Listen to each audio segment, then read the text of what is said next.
Hello, sorry there's been a bit of a delay since our last episode of the show, but I thought I'd just put a note in here to say we are planning on coming back to a vaguely regular schedule. Both Mike and I had to move house, and various other reasons we've been a bit behind on uploading. So here's an episode we recorded around December time, and we'll have another episode recorded very soon to go up after this one. On with the show.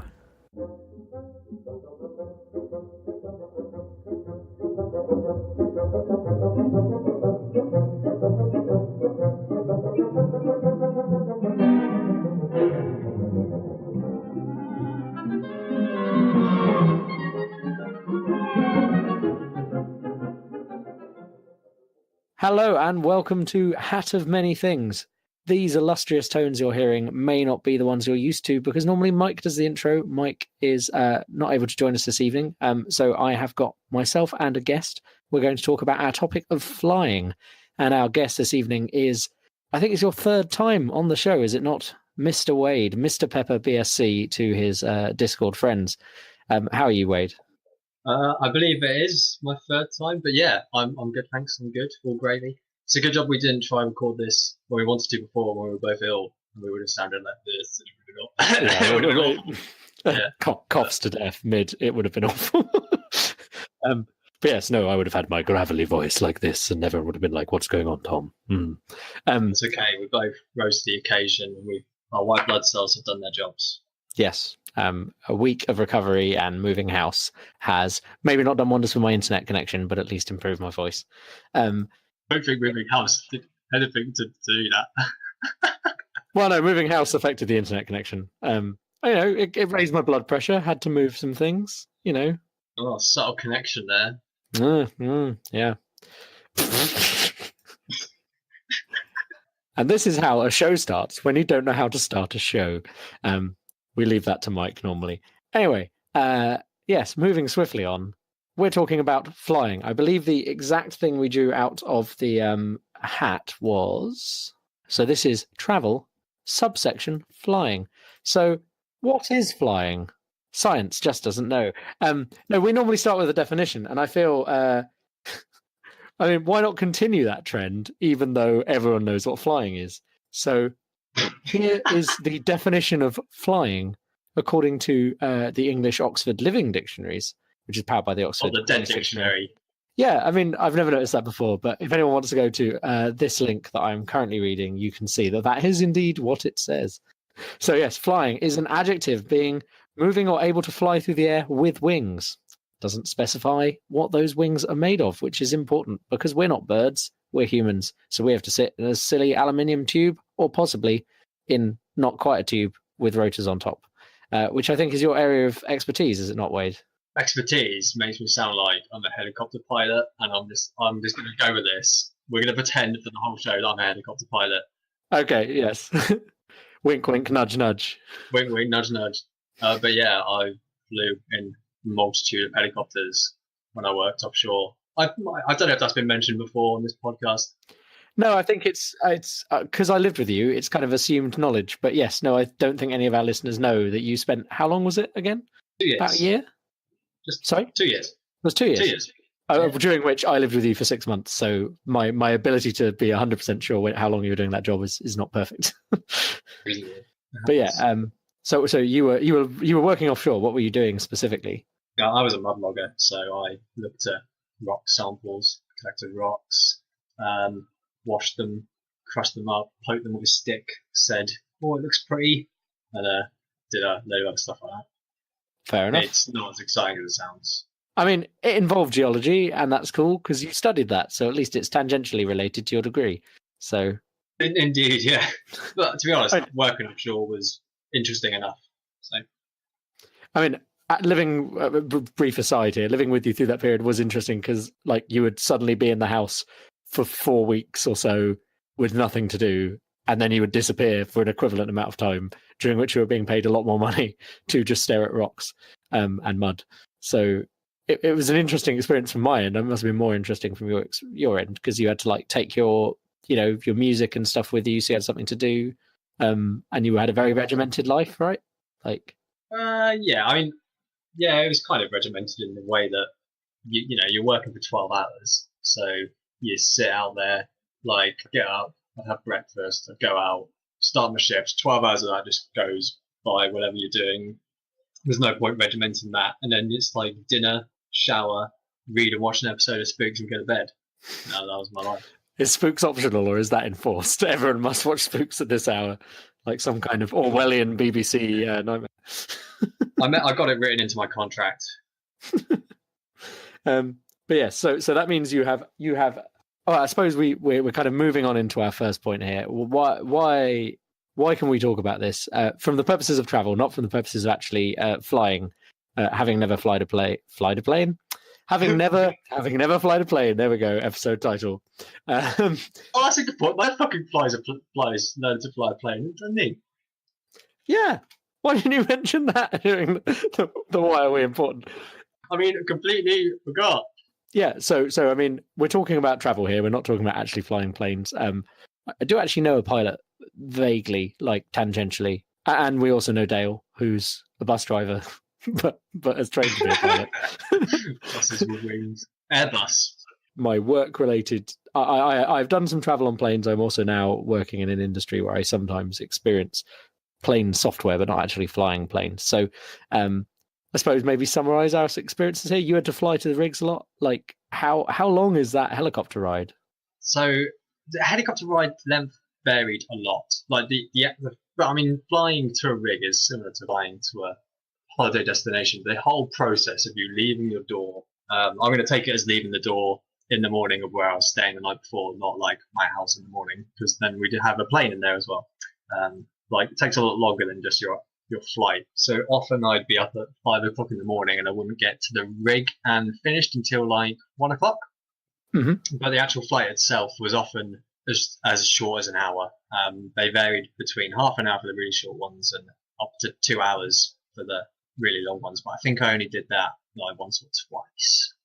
And those ones were out like on the Shetlands, where as well as getting a helicopter, we'd start at Aberdeen and we'd get a little tiny aircraft, like a charter flight to the Shetland Isles, and then we'd get the helicopter out to the rig. But all told, I'd say an average flight was like 45 minutes an hour or so. Okay. So I mean, the reason it took you such a long time is you had to get a train to where the helicopter is, because I mean presumably there aren't so many helipads around that you can just get on, but also it makes sense to get as close on land as possible and then just do that last little bit because it uses a lot of fuel. It does use a lot of fuel. Yeah, I'll go through the whole like process at some point. I'll check it in because there's a lot of cool things that I didn't really know they did for helicopters. Like flights that don't really care, you just get on. They might weigh your luggage to see if they have to charge you extra for someone to handle it carefully so they don't injure their back by lifting it poorly. But helicopters, they have to weigh your luggage because they have to know the amount of fuel. I mean, I've had a similar experience, I suppose. So, I mean, the possibly the pokiest flight I've been on, I've never been in like a Cessna or anything like that, and I've not been in a helicopter, but I've done a few turboprop flights out of London City. So I don't know if the turboprops, for people who don't know what a turboprop is, they look like propeller engines, but they're not like traditional propeller engines. I think they're not technically a jet engine either. I'll just search for what that is. Okay, so yeah, a turboprop is a turbine engine that drives a propeller. So it's not. Okay. Yeah, it like that's what I mean. It's not just a traditional propeller. There is a turbine going on. I'll bung a link in the show notes. It's like the best of both worlds. Well, I don't think it's as powerful as a jet engine, but it's definitely more powerful than what you imagine when you say propeller plane. You know, it's not 1914. It's not not like the Red Baron, some little paper plane basically held together with string and hope. So, you know, it's better than that. But they're quite small planes, and it is the only time I've been on a plane where they've been like, "Sir, can you move over there?" So that we can balance out the weight on the plane. And I mean, I'm not the thinnest man on the planet, but it's because basically we were all sat on one side of the plane because how the tickets had sorted out, and they had to be like, yeah, you can't sit all on one side of the plane; it will lead to the So you want us to continuously barrel roll to your destination? Please continue to sit as you are.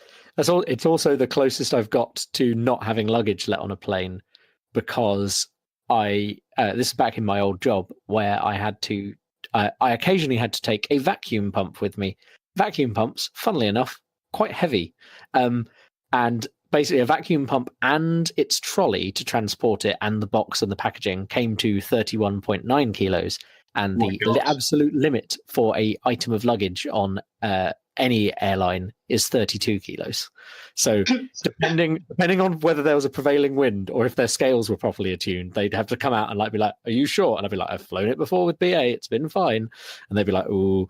And occasionally in airports, it went through a scanner, and people are like, "What's this? It's got lots of wires in it and tubes." I'm like, "It's a vacuum pump. Is it full of oil and petrol?" No.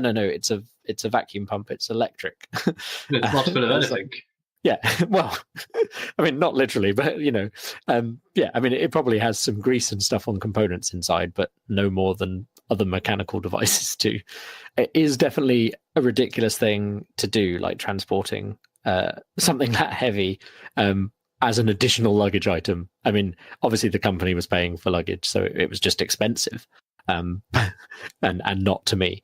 But it was a bit weird. Had a few interesting looks at airports. Although the only time I think my bag has been properly gone through at an airport was because I was in Korea and I had a battery pack with me. Okay, and and it's like the only airport I've been into where they had a sign up about it. I just hadn't noticed it because no one else had told me to take.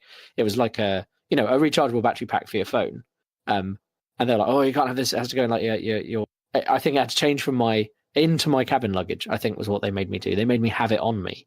As opposed to... yeah, I think a lot of places do that now, actually, for lithium batteries. Well, I think you're supposed to do it anyway. Yeah, I mean, it was just an oversight, but it was like they were actively scanning for it. And normally it would have just been in my bag with me. But yeah, I think after things with various phones exploding, they did change the rules on that. But it was like when they were really hot. I'm interested to learn more about helicopter flights because I know we live together, but I've not been on a helicopter. Yeah, okay. So, I mean, obviously this is all very...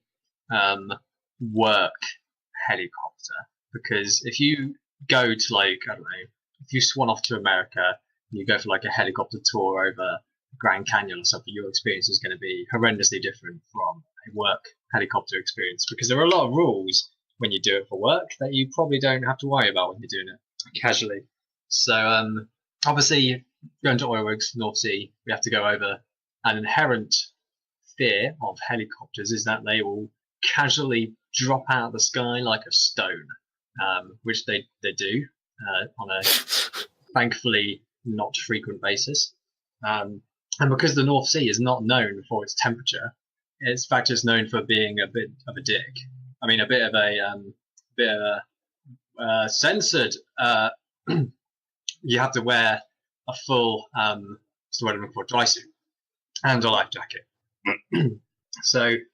And you have to wear earplugs, and you have to wear ear defenders, and you have to be in a 4-point harness near the seat. Imagine that if you were to go in a conventional helicopter, you'd have to have the ear defenders, you'd have to have the 4-point harness, and that would probably be a lot. On a nice winter day, wearing this full wetsuit and this life jacket is absolutely fine. And in fact, the helicopter doesn't have any kind of heating really. I think it might have actually had some really basic heating, but on a winter's day, that is absolutely perfect. You're just sat there for an hour, you're nice and temperate. Obviously, it's there designed to keep you warm if you fall into the cold sea. But on a hot summer's day, that thing is hell. On a 2-hour flight, when you're coming back and it is boiling, and you're in a rig of 13 other giant burly men. I say other giant burly men, suggesting I'm a giant burly man. Wade is not a giant burly man. For I'm those not a giant listening burly man. It's really, really unpleasant. I have had flights before where I've nearly been sick when I've got off the flight just because I was so stuffy and warm. So that's probably the first major difference between flying by helicopter and flying by a regular plane is the fact that you have to adhere to these safety, almost a safety uniform. And because you had to do training, right? You had to do training for crashing at sea and things before they would let you go out there. Yeah, so everyone, before you go offshore, you have to undergo Hewitt training, which is helicopter underwater escape training. There's probably another couple of names for the same kind of course, but essentially in this, as well as undergoing like sea survival, so how to get into lifeboats, how to stick together and all this malarkey. You go through 4 drills or exercises where you're put in a giant metal tube, you're strapped in the same way you would be in a helicopter, and they dunk it into the swimming pool. There's 2 iterations where it goes down and stays upright, and there's 2 iterations where it goes in and rolls upside down. And in these, you have to hold your breath for like 7-10 seconds or so. The reason you wait that amount of time is because imagine if you were in a helicopter in real life, you plunged into the sea, you immediately whip off your harness and fly out the window and get chopped up by the still rotating blades. Not a good way. Not a good way. So you got to wait for them to stop. That's why you have to wait, hold your breath.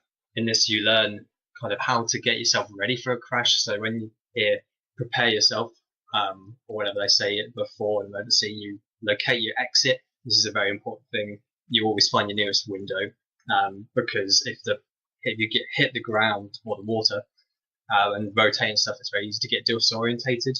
So you get taught to find your exit, find your belt buckle, and get ready. And then when you brace, you're supposed to do the kind of brace position. Nothing like what you do in a plane. In a plane, this is going to be hard to describe, but I'm going to go for it anyway. You would obviously put your hands above your head and stick your head. You do what the card says. You do what the card says. But in a helicopter, you lean back into your seat and you grip the seat or your suit and you just sit back upright, bolt upright. The idea being, I don't know what the difference is, to be honest. But you're wearing a 4-point harness as well. I think it's probably a lot of a better design. So yeah, you learn about all that stuff. As I was saying, there's 4 iterations in total, 2 where it's upright, 2 where it's upside down. Of each of those, you do one where you just hold your breath, and you do one where you use the rebreather. I believe the rebreather is now redundant, and they brought in a new life jacket system. But the principle will be the same, that you'll do one exercise of each where you have to do it physically with your own breath, and one where you do it with breathing aids from the life jacket itself. So they're a bit of fun. Obviously, you have to do that before you learn, before you're allowed to fly. So yeah, that was a bit of an interesting thing to do. Guess that's difference number 2. You have to learn before you can fly. I was pointing at you. The average person doesn't have to think about that when they're going on a plane. I mean, you watch the safety announcement at the beginning, and after you've done a lot of flights, you go, yeah, I've seen this before. I've seen all the different versions of this. And the only thing that changes is where they put their hands for the exits. That's the bit to pay attention to. and I love how every time they're like, we've updated things. You must re-listen. We've changed where the emergency exits are, and so you haven't. It's the same plane I've been flying on for 3 years or whatever. But some of them are better than others. I really like the BBC one where they have the BBC. I really like the British Airways one. I really like the British Airways one where they have all the famous British actors on there doing their little bits. That's quite good. That's quite entertaining. Other companies have got animated ones, and then depending on how big the plane is, you often just have the person at the front standing there doing the things with some kind of voiceover. You know what? I don't think I've seen a single animated one.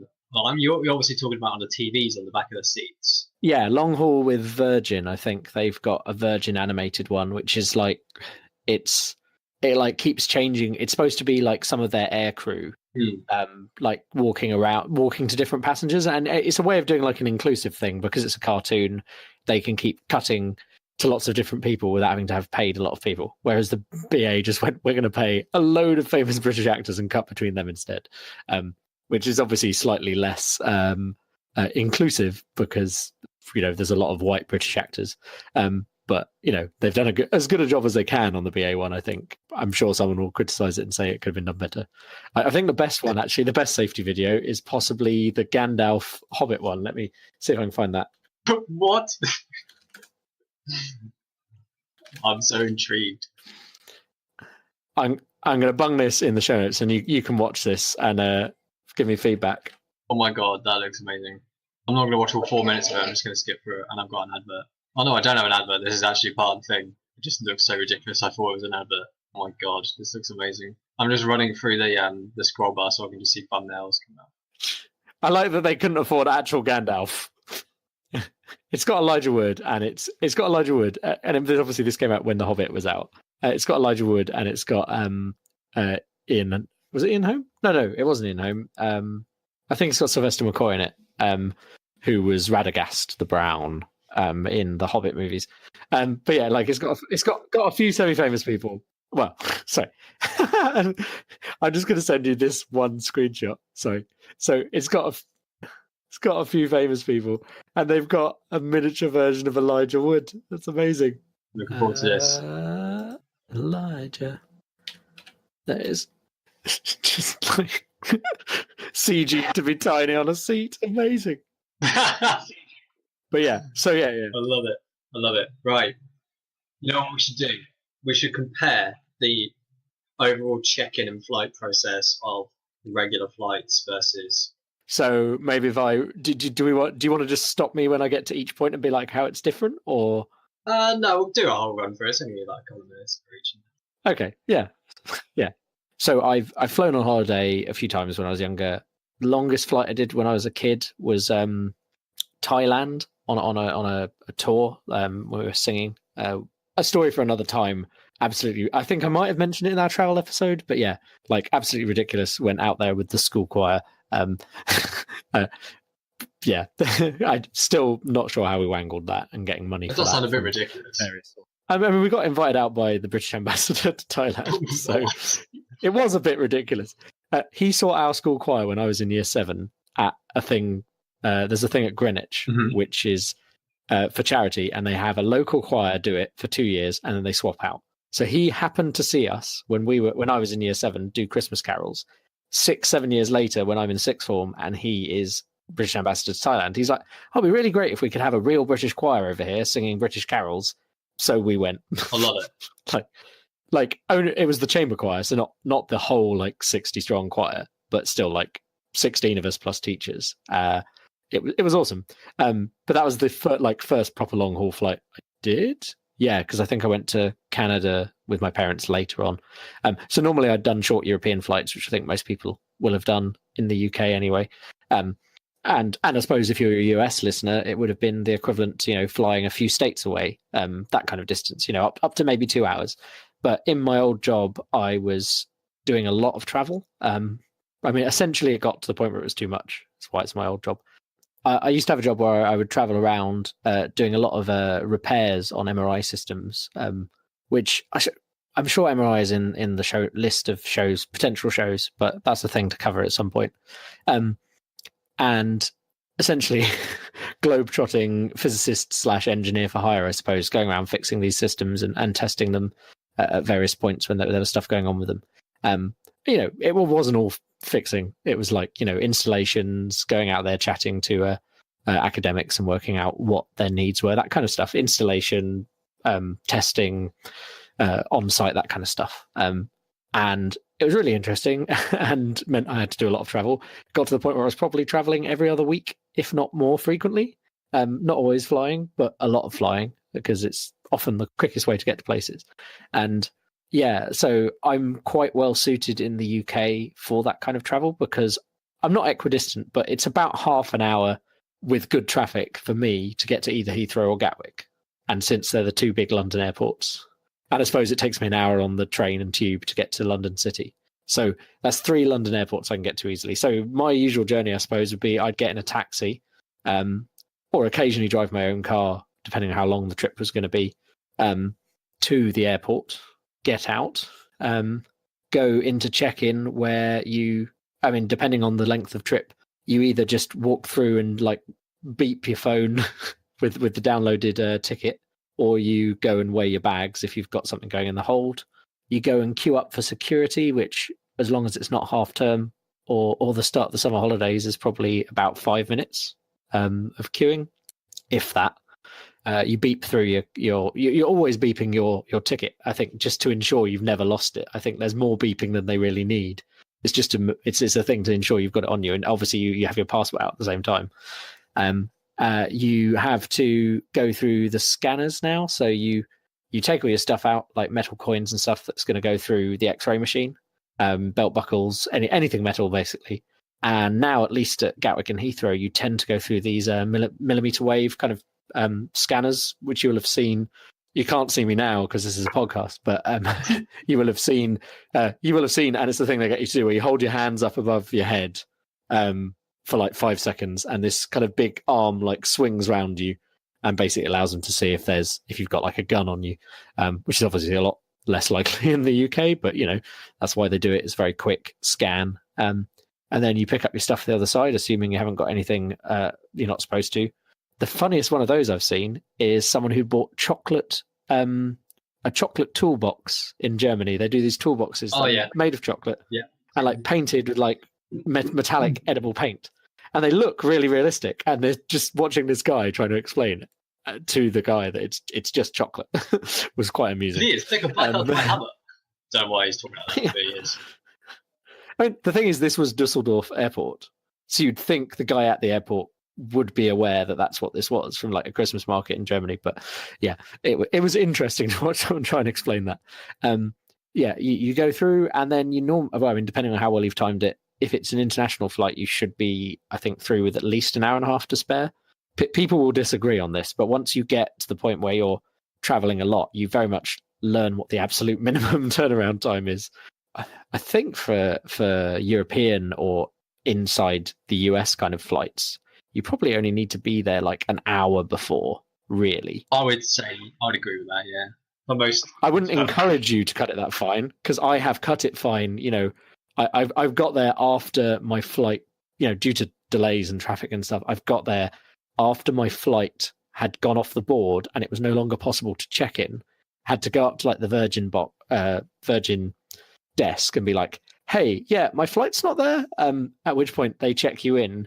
And they're like, "Okay, you have to run," because there's all these things saying it's like 25 minutes walk to the gate.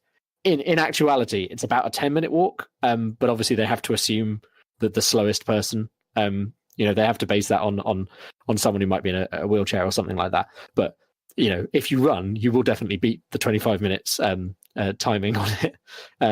But yeah, so yeah, you've got a bit of time to sit around. If you're somewhere like Heathrow that's quite big, you might get to try some freebies from the various stalls. Or if you got there a bit early, grab some food or something, depending on what flight you're doing, because short haul flights tend not to have food anymore. Even the BA ones don't have food anymore on the short haul flights. And yeah, then you kind of sit at your gate for 20 minutes before they open it. If you're a fancy business class person, they let you on first. Or if you have kids or in a wheelchair or something, and then you will get on your plane. You'll end up in your seat anyway, so it doesn't really matter how long you've been queuing for. I used to just sit down. What are you trying to tell me? That people who stand up will get just the same seat as people who sit down and wait their turn? I mean, essentially, it used to be different on EasyJet and Ryanair, I think. Wait, did it actually used to be different? They used to have like a first come first serve policy. Like, really? Oh, okay. Yeah, you could like pay for a ticket at the front for extra money, or it was basically like whoever gets on the plane first.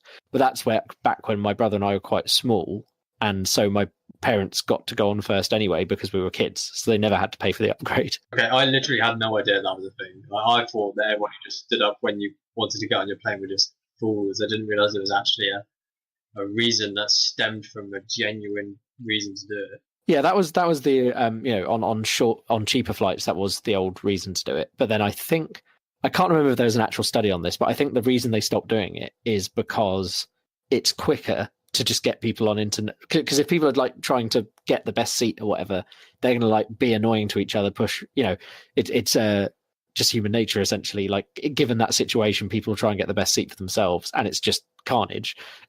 So it's better just to say you're in this seat, and then everyone files on. And you can also, in bigger planes, they file them on by seat number, so it doesn't really matter anyway.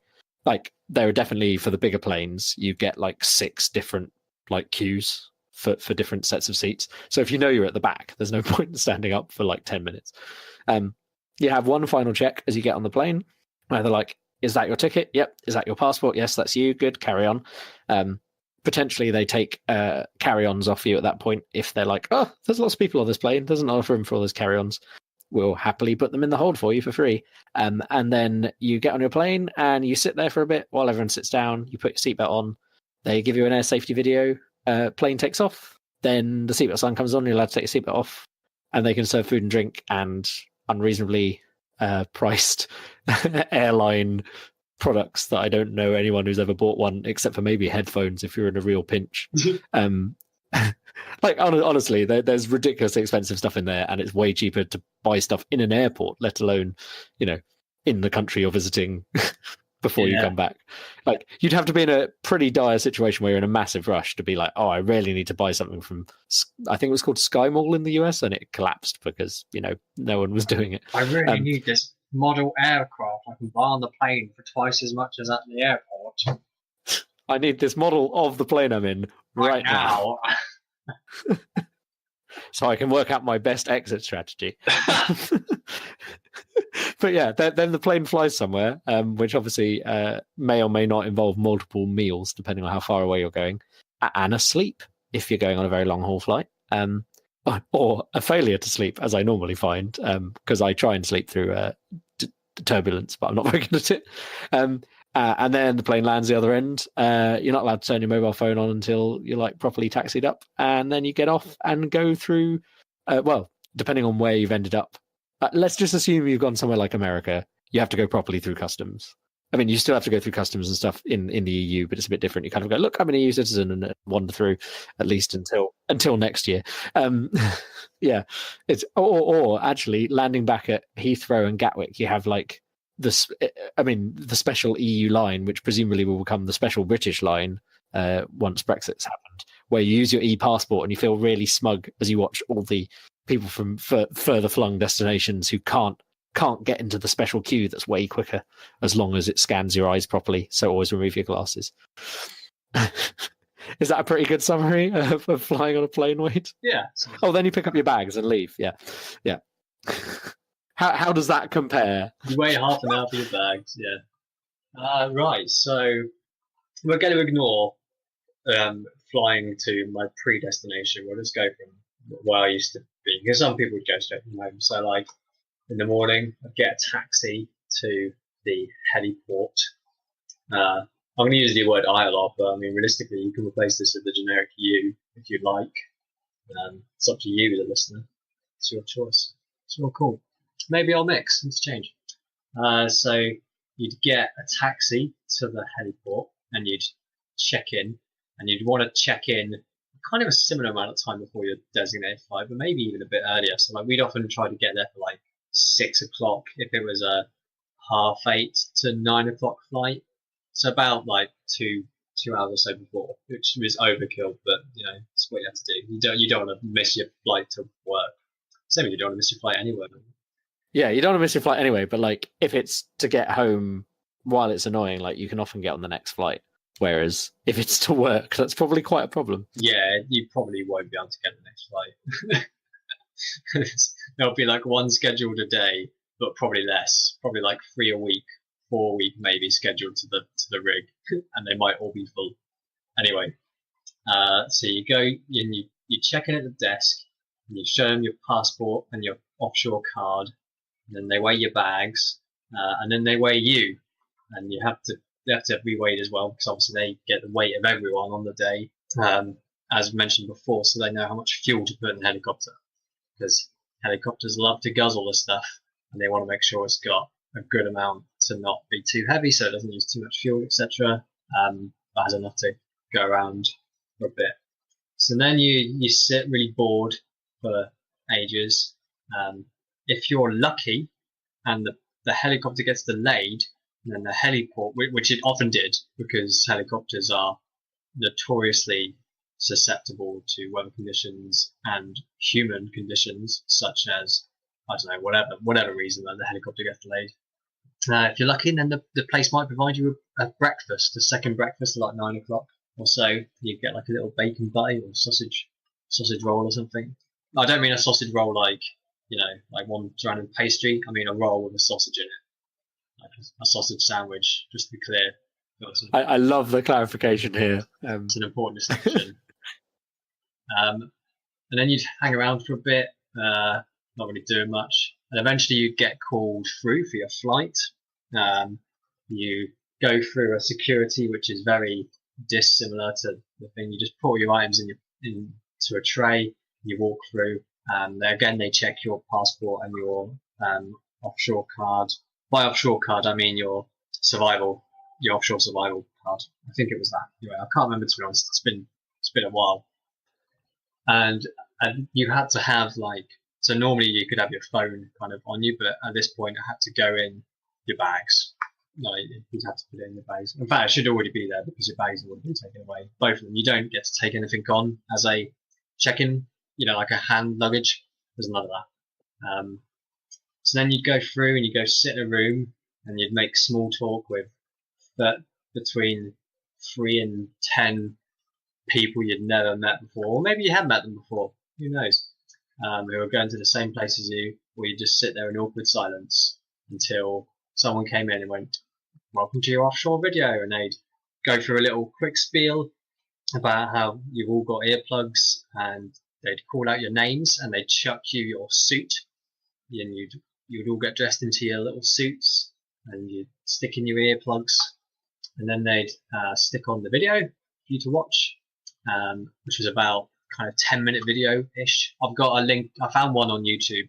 It's not the one I used to watch, but it should give you a fairly good example of what the safety videos are like. Yeah.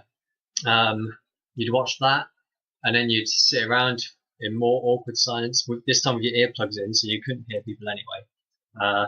And then they'd give you your life jackets as well, and you'd stick those on, and then you'd get led out to the helicopter and you walk out. Sometimes you'd get a minibus. You'd get on a minibus and go a bit further around the heliport to where the helicopter was at, but most of the time you just kind of walk. And you'd walk in single file like you're on death row, all dressed in the same uniform, which looks incredibly, it's very yellow and blue. I think I've shown you a picture of the offshore safety suit before, definitely. I'm sure you have, but if you've got one, we can bung in the show notes. That'd be great. Yeah, I will. So then you all walk onto this, and then the people get you on, and they designate you seats.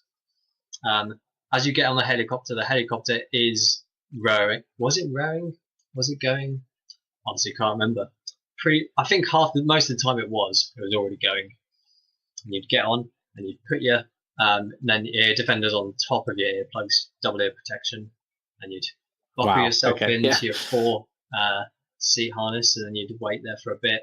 The helicopter would go around to taxi, and although helicopters are capable of doing pure vertical takeoff, they actually tend to go up like planes. So do they angle the rotors and then kind of take off? Yeah, well, they literally, like a plane would, I guess they angle the rotors a bit, push forward with a bunch of thrust, and then take off like a plane would. But as a helicopter. So is that just a fuel saving method, or is it safer? I honestly don't know. I think it's probably a fuel saving method. I imagine it's probably easier to get lift that way because they'll have rotors or wings on the side to get them a bit of lift as well. I imagine it's probably much more fuel efficient. Just obviously the capability of human being able to go up and down is useful, because they don't do that when you take off from an oil rig, for example. Then they do take off vertically. Yeah. So then you'd sit in your little cabin for however long. You wouldn't speak to anyone, because even if you tried, you wouldn't hear them. Look out the window and you'd see the sea or clouds. Never anything else. Maybe some sea and some clouds if you were lucky. Oh.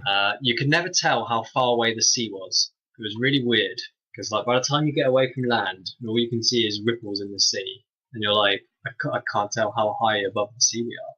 It was a very weird sensation, not knowing how high you were, because you've got to be fairly high, but anyway. Get to the rig. Coming around the rig's pretty cool. I remember the first time we went around a rig, the Jurassic Park theme came up in my head. Yes. It was just one of those glorious moments where you just see it out the window. You're like, this is really cool. Sorry, Simon. I remember his name still. That's good knowledge. Good insider podcast knowledge. And then you land. And when you land, they keep you up for a bit. Some people you'll see outside on the heli deck, the heli crew, they'll come up and open the door for you and grab all the bags out. They'll put all the bags in a row. So then what you do is they file you out and you grab a bag. It doesn't matter whose bag, you just grab a bag. You try to grab your own if you can, because you're a person and that's what you like to do. But if your bag isn't there, you just grab any bag. and you take it down with you into the, I can't remember what room it was called, probably like a briefing room. And there you get derobed from your filthy suit, and you take it with you into your room, and then you just have a little bit of a debrief onto the rig. But that's not really much of the flight thing. And there you go. That's your average fly tow offshore. I mean, that is quite different, right? There's a lot of, I mean, I get that some of it is like safety and so on, but it's quite different from, it's probably quite different from what people imagine. I mean, I suppose most people would guess that you need ear protection to be on a helicopter because they're loud. If you've ever been near a helicopter, you know that. I was actually very close to a helicopter recently because one landed in central London, one of the air ambulances, and like you hear it from inside a building, like they're not quiet. But yeah, okay, so that makes sense. But like, I suppose most people, like people will have seen people in the movies or whatever flying in helicopters, and they're never like seem to be in suits or anything. So that, when I say suits, I mean like safety harnesses or safety suits. So the fact that you're all in like bright yellow and black, I mean, it makes sense because if you fall in the sea, you'll be really obvious if you're in a bright color. But I suppose most people probably wouldn't imagine that side of it at all. No. But one thing I wanted to ask about though, you mentioned you keep having to show your passport. So because you're going out into presumably the rigs are still within like British territorial waters. Yes, that you were going I believe to. they are. Yes. So is that just a formality to check who you are, or is there a reason they need the passport? I think for that? you need your passport because let's pretend that there was a big storm between you, your rig, and England, but there wasn't the other way. If they needed to get you off the rig for whatever reason, and you needed to get, let's pretend they bring in the Norwegians to help, for example. I believe it was for that. So like then if you had your passport with you and you were in Norway, you and then had a reasonable way of getting out of the country and them knowing who you are and that you have legal ability to work, etc. I believe that was the main reason was as a kind of fail safe if English helicopters weren't able to get to you for whatever reason. There might even have been a Norwegian helicopter just en route by a nearby rig because I mean some of the rigs are pretty close to each other. I believe that was the main reason. Okay, it was an interesting thing to hear because in my head I was like, it makes sense, I suppose, to have it on you for various. There are various reasons I could imagine, but I wasn't 100% sure why you'd have it on you. I mean, that's really interesting because I don't think we ever talked through all of the steps at any one time when I was living with you. No, probably not. So, like, you would have mentioned bits of it, like as you were going along. So I suppose it's quite different. So that's kind of our experience of flying. You've also been in planes, right? Though I know we've got you on because you've been in a helicopter, but you've been in planes before. So I don't know how helpful helicopter travel tips are going to be for people. Yeah, tips. Do we want to like? This is kind of I was kind of envisaging this travel tips. I know one of the other options we've got in one of the other possible shows we've got in the list is like travel tips.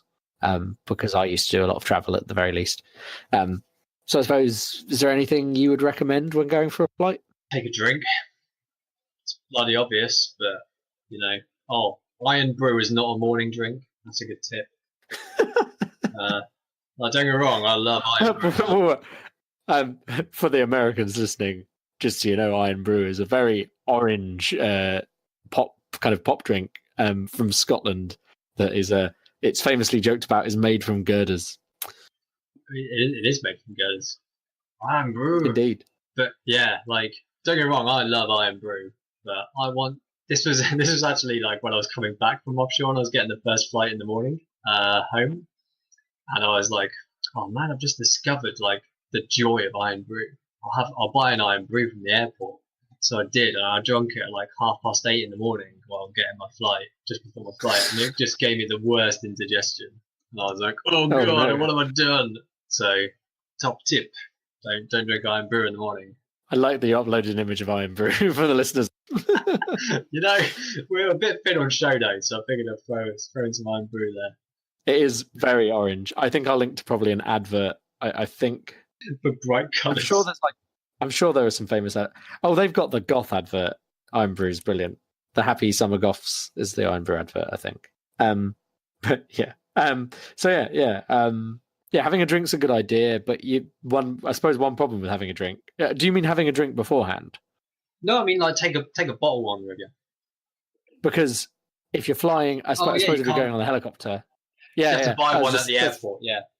Yeah, I mean that's obviously not the end of the world, but the ones at the airport will be more expensive, and the ones on the plane are definitely more expensive. I mean, if I don't know how this applies as much for internal flights in the US, because I've normally done like a single long haul flight to the US and then done whatever I was doing in the US. Normally fixing an MRI scanner or something. But at least flying from the UK, which I have the most experience of, short haul flights, you probably won't get a drink. BA changed about a year and a bit ago. So BA used to give you at least some snacks on a short flight. And now BA have gone the same way as like all of the cheaper airlines, essentially, where it's M&S food. This isn't just airplane food. This is M&S airplane food. Yeah, they've gone with M&S as their supplier, but you have to buy stuff on the plane if you want something on a short flight nowadays. Gone is the golden age of air travel. I'm sure someone would say, where you paid way more, but everything came with. It's kind of more of a commercial. Well, not a commercial. It's more of a everyday activity now. In the same way, you don't expect to get given drinks and food when you get on a train most of the time, unless it's like the Eurostar in first class. Very true. But just you probably can't take a drink on unless it's one you've bought once you've.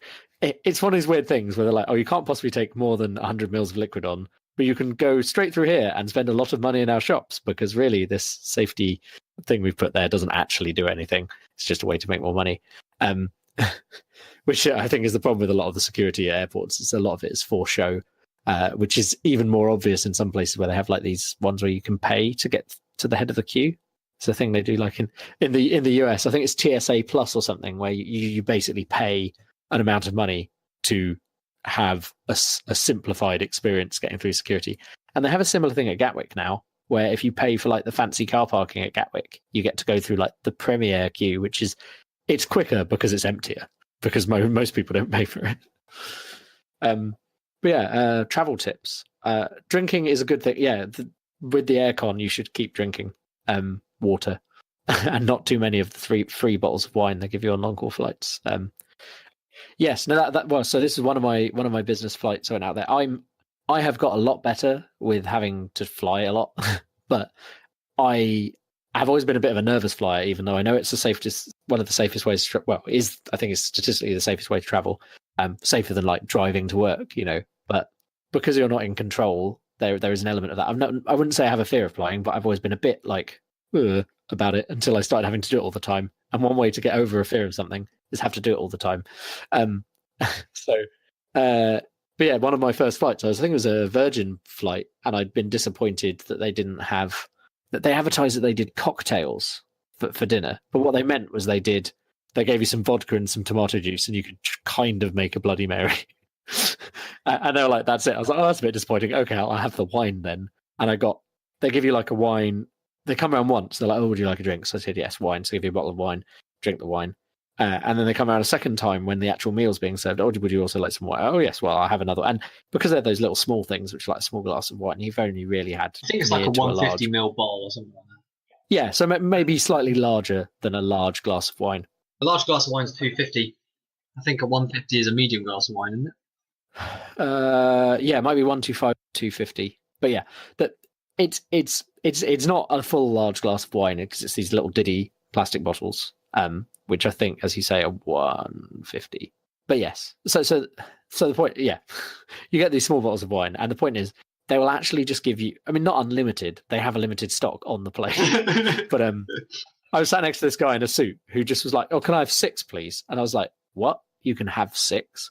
Which still isn't like, no, that is more than a full bottle of wine. Okay, that's a full bottle of wine, yeah. Yeah. Okay, so yeah, it's a fair amount of wine, but basically. One of the solutions. I mean, I advocate responsible drinking wherever possible. But if you're going on a long haul flight where you know there's going to be turbulence, i.e., anything over an ocean or over mountains, i.e., most flying, if it's coming up to dinner, if it's dinner then bed, essentially on the plane, the best way to get over worrying about turbulence is be asleep through it. do your seatbelt up as you're supposed to over your bedding and just fall asleep. And a bit of alcohol can help with that. So knowing that you can essentially get quite a lot of bottle, I think as long as you're not being rowdy, I think they'd rather give you the alcohol to make you be a bit quiet and sleepy. So they don't have to deal with problem customers, is the impression I've got. And this guy next to me was just like, oh, you can get loads. And I was like, oh, I didn't know that. So yeah, that's a good tip. You can basically get unlimited wine on, at least BA and Virgin flights. I don't know about some of the American airlines. They might be a bit stingier. I don't know what else there is tip-wise. Take headphones. Oh yeah, Listen to noise cancelling. They don't need to be noise cancelling, but they are nicer. No, I mean, obviously, take whatever headphones you have. It's better than nothing. It will definitely be better than the cheapo headphones they give you on the flights. And I think it's getting better. It used to be like you'd get these weird headphones with like a double plug because they wanted you to have to spend £5 on their crappy headphones. Nowadays, most of the entertainment systems in the fancier long haul planes are just a normal headphone jack. And in fact, they often give you over the ear headphones that, are reusable ones that they just kind of leave on the plane, and presumably they just swap off the like the padding on them before they give them to new passengers. Yeah, no, I mean, you get that now, and you get 2 USB ports often that you're not allowed to use during takeoff and landing, but that's it. So actually, pro tip, if you can afford one or if you have one, the Nintendo Switch is this isn't an ad or anything, but they're great for travel. I mean, I would have said my DS a few years ago, but yeah, the Switch on a long haul flight, we've got a USB charger. I played something like 11 hours of Zelda flying to LA. That was pretty good. Good grief. It is also possible on the US flights to the US, at least, there's often Wi-Fi available on the flights, which is at an extortionate rate. If you absolutely have to send an email, it's fine. I had to do some work emails, so I paid for it.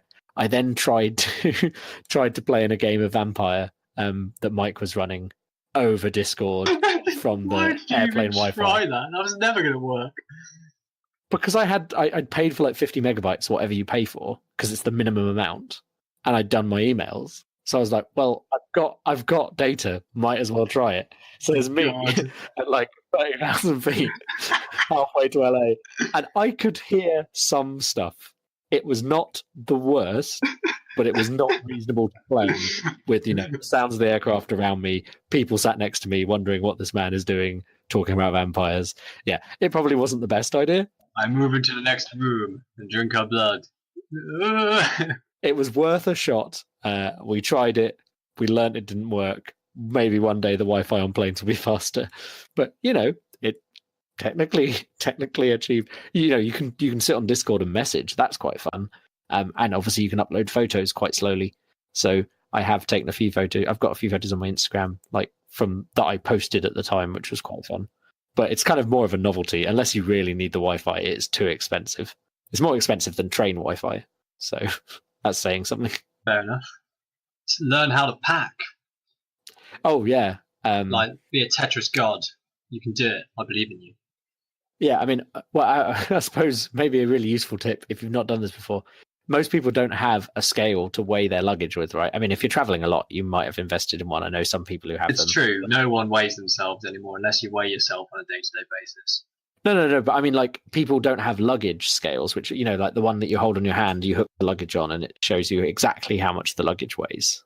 You can buy one of those off Amazon, and maybe it's a worthwhile investment. But in fact, the easiest trick, and I'm sure most people know this because it's a thing I seem to have known since I was quite young. If you weigh yourself on your scales at home, and then you weigh yourself with your bag, you just have to take away the original weight of yourself to work out roughly how much the bag weighs. What? And it's magic maths strikes again. But yeah, no, that's a pretty good system for working out how much your bag weighs roughly, and then just try and be at least a kilo under what you're supposed to be on. But especially on the way out, be a few kilos under, because you're going to be bringing stuff back with you, I would assume. You're presumably bringing back gifts. If you're flying to Portugal, you're bringing back about 8 bottles of port. It's a good one. On the way back, you can wear a load of your clothes. Like that scene in a Euro Trip. That is the deleted scene from Euro Trip where they're like, get a cheap flight by becoming couriers, but obviously they have to put the package in their luggage, so then they have to wear all their clothes, and they're just like walking down the aisle of the plane wearing 16 layers of clothes. Oh God. But yeah, no, you can do stuff like that. You could like pack a coat. I was going to say you could put all your heavy items in your carry-on if they're small. Like, obviously you wouldn't be able to do it for drinks, bottles of drinks and stuff. But if you've got like, I mean, I believe your laptop has to go in there anyway. But other things that you might not necessarily have in there would be like shoes. Shoes are quite heavy. You might have to get your shoes scanned separately as well, but again, you're already putting everything through the scanner, so it doesn't really matter. Yeah. What other dense things might you have? No, that's it. That's the only dense things a person would ever have on their laptops and shoes. I mean, I don't know. A selection of weights. I don't know. I mean, we I don't say know that what people like, buy when they're traveling. We know the story about Dale taking on like scuba weights or something, don't we? I mean, I don't actually. Do you not? Please enlighten me. I must have missed this story. There are many Dale stories. Like, I don't remember it fully because I'm not Dale, but like I swear he said that once he like found some lead diving weights on one of his trips, and so he's like, "Oh, I'll bring them back with me because they're worth quite a bit." And then like he was like, "Well, how do I get? I can't put my luggage in my bag because my bag's pretty much on the way, so I've got to take them in my hand luggage." So then obviously he's got these bloody lead weights in his bag. So they scan. They're like, "What are these giant lumps of metal?" And he's like, "Oh, they're diving weights." And he had to like coerce the security people into letting him bring on these lead diving weights into his hand luggage. I think he got away with it. That's impressive and very Dale to find something, know its exact worth, and then find out a way to get it to somewhere where he can sell it. It's so stupid. You can just I don't know how big a diving weight is, but I'm imagining something the size of like two packs of pocket tissues. That's the size I'm imagining. Like side by Yeah, side. that sounds reasonable to me. Side by side. That's kind of the weight. Yeah, I'm imagining something like Yeah, that. still. I mean, made of lead. That's gonna be really heavy. Really lead is not light. Famously so. So, yeah. Have we got any other tips? I mean, do some stretches is good on a long haul flight. Yeah. If whatever you do, try and look like someone who deserves to be upgraded, because being upgraded is the best feeling in the world. I've been upgraded like once or twice, and it's just like yes. In fact, I was coming back from Essen last year, and because I'd booked tickets at different times, Beth was coming back first class, and I wasn't. What? And then I got upgraded to first class and ended up sitting in the very front seat of the plane with her behind me. Nice. It was like, Yabu sucks. I got this for free, even though I'd paid for her flight anyway. But yeah. But yeah, that was just like, the only seat left on the plane was a single first class seat, and turns out first class on a flight from like Germany it's not that expensive because it's not long haul. It's only when it's long haul and you get the fancy beds then it gets expensive. So I suppose one thing we haven't touched on is like I suppose you've kind of trumped on the weirdest flight by most people's definition because you've done the trip to the rigs, but like maybe avoiding, I mean, unless you have a really good story about an awful helicopter ride you want to tell, like what was your best flight and what was your worst flight you've ever been on? Okay, so this I'm going to merge two together and pretend they happened together, but they didn't actually. But it's quite funny. So I was going off to a rig. I don't know which one it was. I want to say Rowan Gorilla 7. Who cares? I had to flew out from Aberdeen, and I got a fixed wing to the Shetland Isles, and then I was going to get a helicopter from the Shetland Isles to the rig. I don't know why, but they call it fixed wing when you get a little chart flight, so it's always going to be a fixed wing to me instead of a plane. Anyway, so arrive at Shetland Isles, and I'm waiting there, and I've got to sit at this tiny little airport in the Shetland Isles for like 4 hours in my helicopter. And I'm sat there waiting, and like it's really boring. And I've just bought my lunch, and then this like security announcement goes off, and a person comes out of the back security room, and they shout to the entire airport, because that's how big the airport is. They shout to the entire airport, "All right, everyone out. and someone's looking confused, and he's like, "No, this isn't a drill." And so everyone gets ushered out of this airport, this tiny airport in the Shetland Isles, and we all go outside. We're all huddled outside, and it's pissing it down with rain because it's Scotland, and we're all just like, "What's going on?" It's like, "Yeah, we found an item that looks like it could be a bomb," and we're like, "What on earth?" And so we're sat there. After half an hour, the police arrive, because it's the Shetland Isles. It takes half an hour for the police to get anywhere, and they come in, and there's nothing. While I'm waiting outside, a helicopter lands with the other half of the kind of like crew that were going out, because essentially there was about 27 people that were going out. So half of them were going on a helicopter straight from Aberdeen to the heliport, and then from the heliport to the rig. Don't ask me why.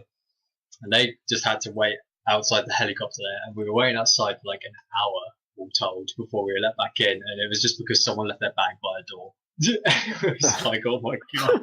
It was absolutely nothing. And I was just like, what are we doing? Like, who's going to bomb Shetland Airport? No one's going to bomb Shetland Airport. You kill 2 people. It would be worthless. It would be such a waste of an effort. Like, no one's going to do it. What if it's the start of a Bond movie which involves somehow getting control of a rig? Yeah, but I mean, the Shetland Isles isn't even near any rigs. It was still like an hour flight from there.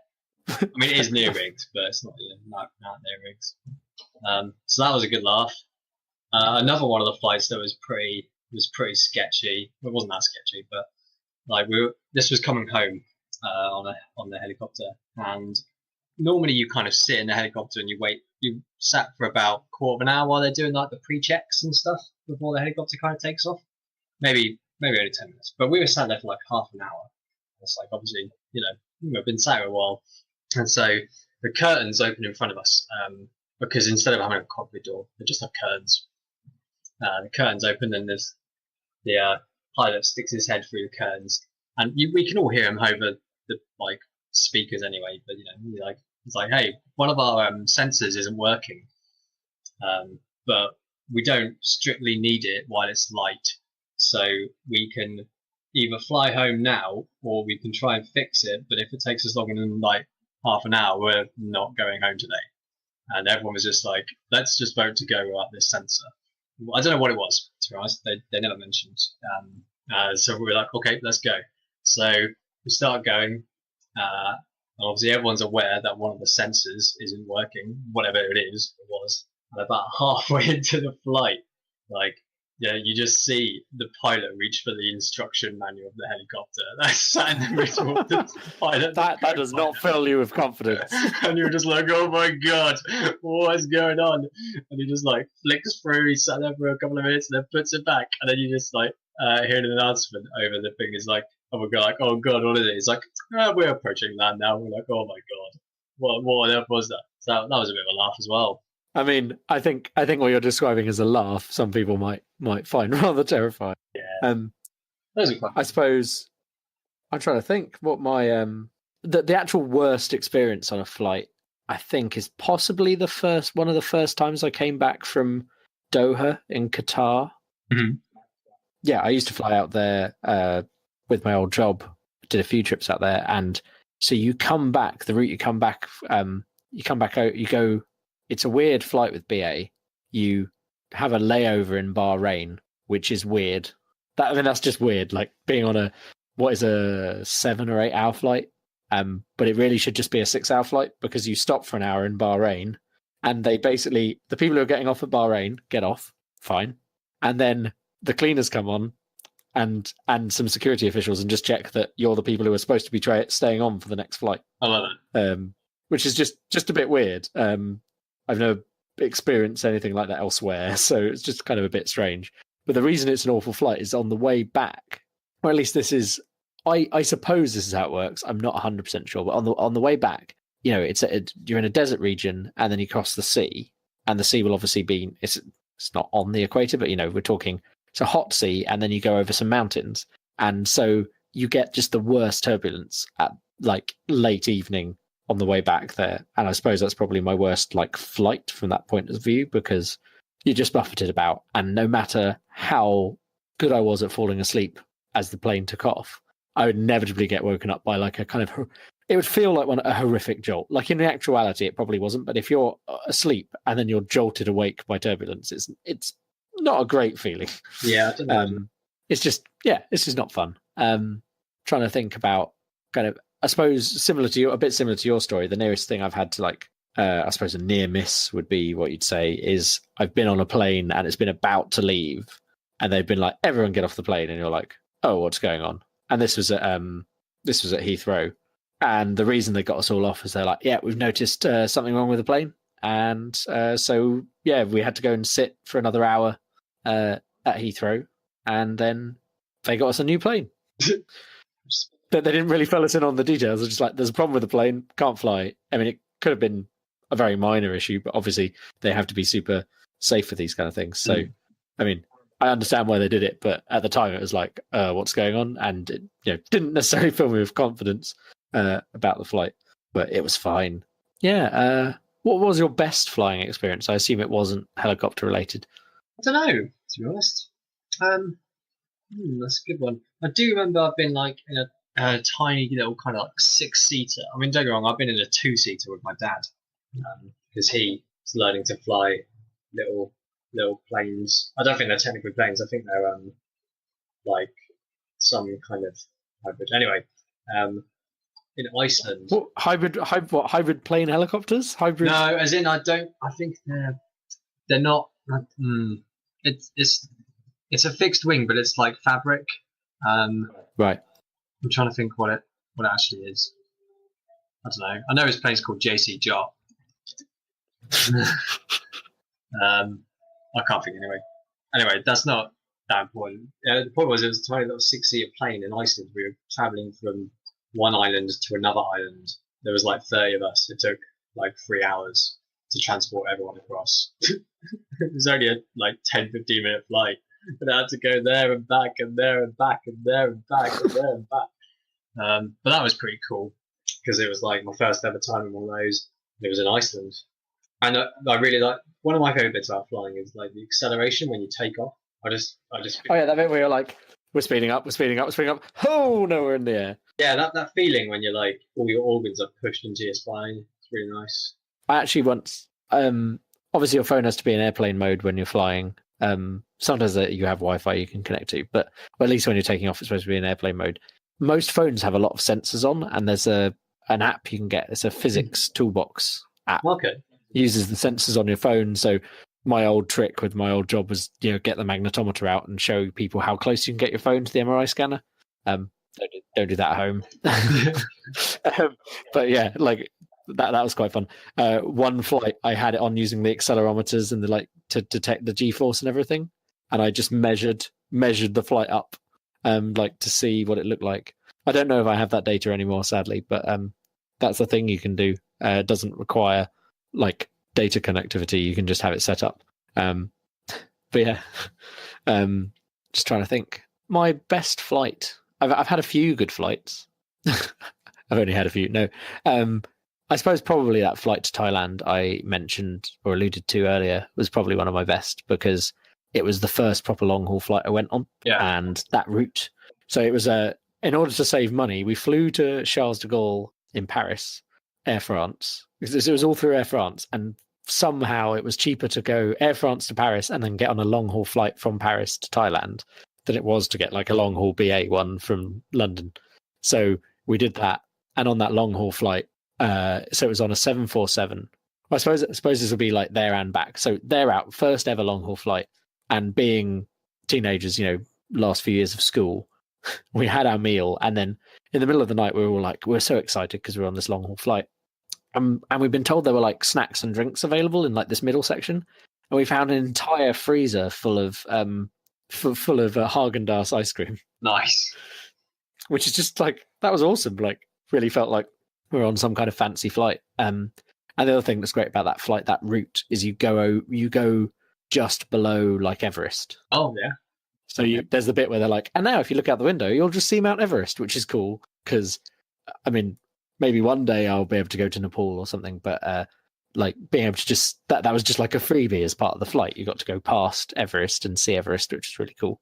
And then on the flight back, we actually got upgraded onto technically it wasn't an upgrade. They basically, someone must have gone, there's a group of 16 to 18, 17, 18-year-olds and their teachers. How about we just put them in the top bit of the plane? So they put us in the top bit of the 747 to keep us away from everyone else, which was really cool because we got the fancier seats and everything. There just must have not been enough people paying to be on that floor. So they're just like, yeah, you all go up there. Love it. So that was cool. I did put in the show notes the plane game, to which you responded. What is game night? We normally have some kind of game, and I was going to be like, I'm going to put up pictures of planes and ask you to guess them, but I wonder if that's a good idea at all. Oh, Also, does that really work in a podcast format? absolutely not. Here is picture one of a plane. So maybe do you have more things to talk about, or do you think this is enough? I don't know much about planes, but if people get the what is game night reference, I'll be happy. I mean, I didn't. So it's nothing to do with planes, I'll tell you that much.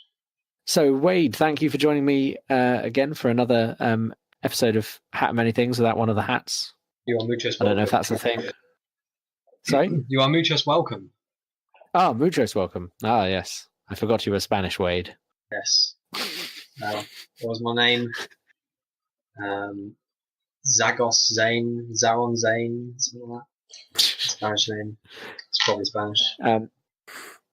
So yeah, thank you for joining us. Thank you for joining me, Wade, and chatting about flying.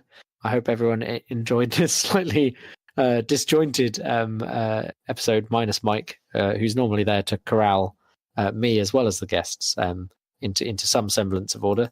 And you can, if you like this episode, go on to Apple Podcasts, give us a review, or wherever you listen to podcasts, go and write us up and say you like us, and that helps spread the word about the podcast. You can find us in all of the usual places, such as on Twitter at Hat of Many Things, on Facebook, where we are the Hat of Many Things. And you can find us on Reddit at /r/Hat of Many Things. And you can also support the show along with our other shows, patreon.com/TTSS, where you can find everything by Tinker Tailor Soldier Sponge Productions. And you can, of course, go onto our website, hatmanythings.com, and comment below the episodes. We'd love your feedback. We'd love suggestions. And I almost forgot to do the drawing from the hat, Wade. Oh my God. Second time. That's literally the whole point of this podcast, and I almost forgot it. I'm a bad person. So, yes, let us get the giant hat. This week have I worn the fez? I think I've worn the fez. This week it's an early glittery Christmas tree. I can put on my bike helmet if you like. I mean, okay, fine. I will save the glittery Christmas tree for the episode nearer. Wade, put on that bike helmet and send me a photo. It'll go in the show notes. Or, actually, it'll be the main episode image. And our next category is...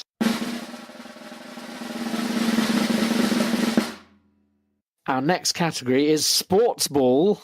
Yeah, so let's see which subcategory of sports ball is. I don't think we've done an actual introduction to sports yet. I know there's some things are obviously like specific events or sports that we like.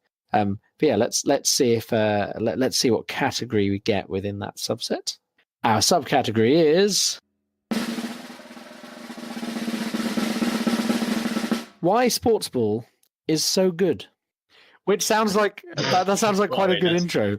And that has a suggested guest because it was suggested by the co-host of Unparliamentary Language, Rob, who you would have heard his dulcet tones over there. So that'd be interesting.